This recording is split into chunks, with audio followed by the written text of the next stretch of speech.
Today I will be discussing about bullying in gays and bisexuals and lesbians and transgender people.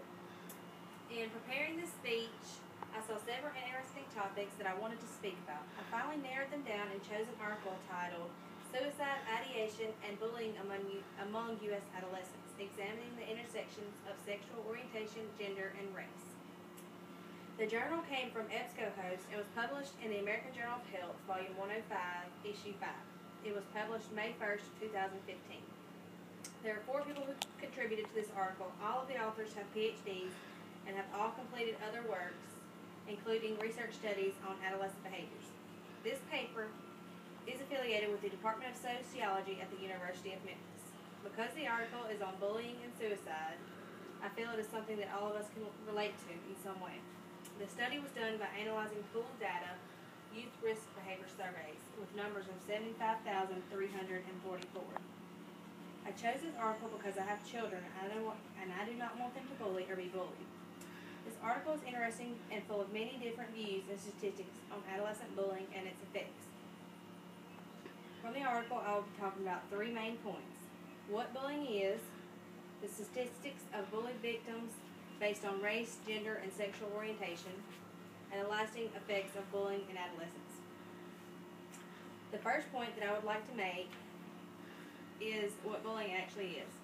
Bullying is defined as the repeated use of aggression by one or more people against another person or group of people.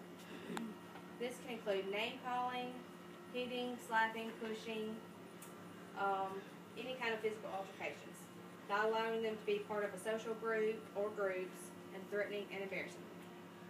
Bullying is often not reported because the victim thinks that the bullying will get worse. Another form of bullying is cyberbullying. It is just as bad and also has the same effects as personal bullying. This includes harassment via cell phone, tablet, iPad, or embarrassment of an individual. Cyberbullying has become more and more common with the frequent use of social media by our youth. The second point I would like to discuss is the statistics of bullied victims based on race, gender, and sexual orientation. These things play a large part in bullying in our youth. Children who are thought to be different are often bullied. And I have some statistics here. And of the gay, lesbian, bisexual, or transgender students surveyed in 2011, 55% of them reported being cyberbullied. That is an amazing number, just for the small amount of children who have actually come out and said that they were lesbian, gay, bisexual, or transgendered. White and Hispanic gays, lesbians, and bisexuals are more likely to be bullied than white heterosexuals. And additionally, between 80 and 91% of them reported being victims of verbal abuse at school. It said most of them are picked on and they don't report it to their school for fear of further embarrassment.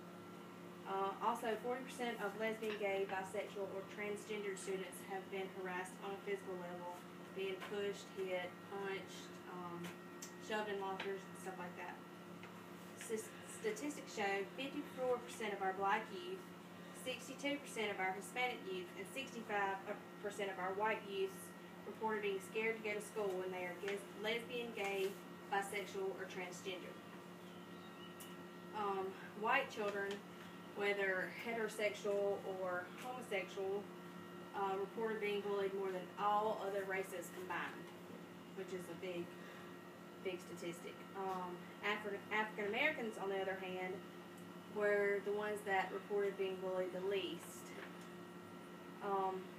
2 children at my kid's school committed suicide last year because one of them was bisexual and the other one was lesbian, and one of them was a minority. She was Spanish, and in her letter she said that being picked on at school was the reason why she didn't want to live anymore. Lastly, I would like to talk about the lasting effects that being bullied can have on our adolescents. Being bullied can have lasting and harmful effects on adolescents, both emotionally and physically. Bullying causes anxiety, depression, low self-esteem, and lower academic achievements, to name a few. When a child is bullied, it can cause severe depression and can end in the victim harming themselves and even lead to suicide if the situation is not rectified. Children who receive low academic marks often skip school, and the dropout rate is way higher among teens who have problems at school and often skip. Lesbian, gay, bisexual, and transgendered youths are often more likely to contemplate suicide or even attempt suicide. The statistics on that were way higher than heterosexual children of any race. In conclusion, the points that I discussed included defining bullying and cyberbullying, some of the statistics of bullied victims based on race, gender, and sexual orientation, and the lasting effects of bullying in adolescence. I believe the article opened my eyes as to how big of a problem bullying actually is in our schools. It never occurred to me that children will be bullied because of their gender, race, or even sexual orientation. Thank you for coming to my meeting. Hope you have a great day. Thank you.